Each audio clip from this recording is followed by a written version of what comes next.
ભરૂચ પોલીસે ગૌવંશની તસ્કરીને કતલના 2 સ્થળે મોટી કાર્યવાહી કરી છે, જેમાં ભરૂચ શહેર ડિવિઝન પોલીસે ઉમરાજ ગામમાંથી 3 ગૌવંશને બચાવી એક આરોપીને અટકાયત કરી છે, તો પાલેજ પોલીસે ટંકારિયામાંથી એક મૃત ગાય સહિત 31,000નો મુદ્દામાલ જપ્ત કરી એકની અટકાયત કરી છે, તો 3ને વોન્ટેડ જાહેર કરી ઝડપી પાડવાની કવાયત હાથ ધરી છે અને 2 જીવિત ગાયને મુક્ત કરી છે।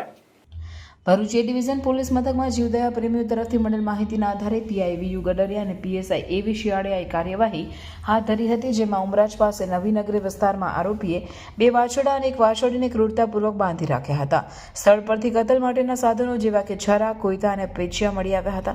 પોલીસે બચાવાયેલ ગૌવંશની કિંમત 30,000ને આંકવામાં આવે છે। 3 પશુઓને ભરૂચ પાંજરાપોળમાં મોકલી દેવામાં આવ્યા છે, જ્યારે યાસીન ઉમરજી પટેલની ધરપકડ કરવામાં આવી છે, જ્યારે બીજા કેસમાં પાલેજ પોલીસ મથકના પીઆઈ કે.એમ. વ્યાસ રમઝાન દરમિયાન તેમના વિસ્તારમાં ટીમ સાથે પેટ્રોલિંગમાં હતા, તે દરમિયાન મળેલ માહિતીના આધારે ટંકારિયા ગામમાંથી 2 ગાયોનો જીવ બચાવ્યો છે। મળેલી બાતમીના આધારે ટંકારિયામાં અમદાવાદી તવા ફ્રાય હોટલની પાછળની કોલોનીમાં દરોડા પાડવામાં આવ્યો હતો।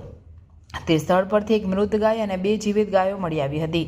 આ કેસમાં સુરપાલ સિકડિયા બામણિયાની 31,000ના મુદ્દામાલ સાથે ધરપકડ કરવામાં આવે છે, જ્યારે અશરફ ઇકબાલ ડાહિયા, અફઝલ ઉર્ફે અખજરિયો, અનવર ચાવડા અને અબુ આકિલ ઉર્ફે અબુ નઝીર પટેલને વોન્ટેડ જાહેર કરી ઝડપી પાડવાના ચક્રો ગતિમાન કર્યા છે।